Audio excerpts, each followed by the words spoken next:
টাকা 2,27,000।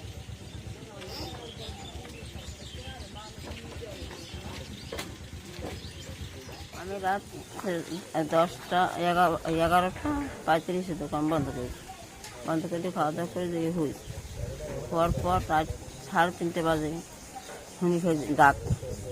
এই চিকবাক শুনলে আমি গেট খুললে দৌড়িয়েছেন, দৌড়িয়ে দেখেছি 2টা লোক যাইতে আসলে আদাও আমি ছিল না। সারা আমার সামনে যাইতে যাই যদি দোহন আমার ক্যাশের টাকা হলে 2,27,000 আমার এবার তো পাইতে এই পাড়ার যে বিদের গানে সেই টাকা নিয়ে আমি ফিরে দিই কোনো কেটে এই কেতিরে পুড়ে ছাই গেছে।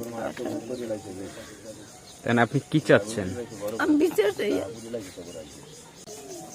ওদের ভিডিও ফুটেজ আছে, ওইটা দেখতে পারেন। আমি তো বাড়ি আসলাম, ওই ফোন দিয়েছে যে আগুন লাগছে, আই তো দেখি ঘরের যে এই জায়গায় ঢোকার মতো কোনো ব্যবস্থা নাই। দাউ দাউ করিয়া মানে পুরা দোকানে আনুমানিক কত টাকা ছিল? ক্ষয়ক্ষতি হয়েছে কত টাকা আনুমানিক? মোদি চার দোকান সব মিলেন না তো।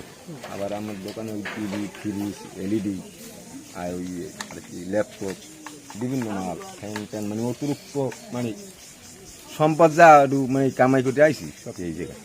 এই কেটলির ভিতরে আনুমানিক কত টাকার আপনার ক্ষয়ক্ষতি হয়েছে? 10-12 লক্ষ। না, সবার মতো কোনো লাইন নেই। আপনাদের সন্দেহ তালিকায় কি আছে?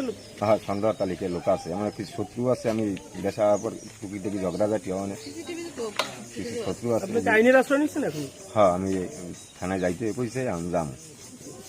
ওই যারা আইছিল রাত্রে এই অফিসের আসলো না, আমরা গেছিলাম থানায়, 5টা বাজে যাই, এখন যাম।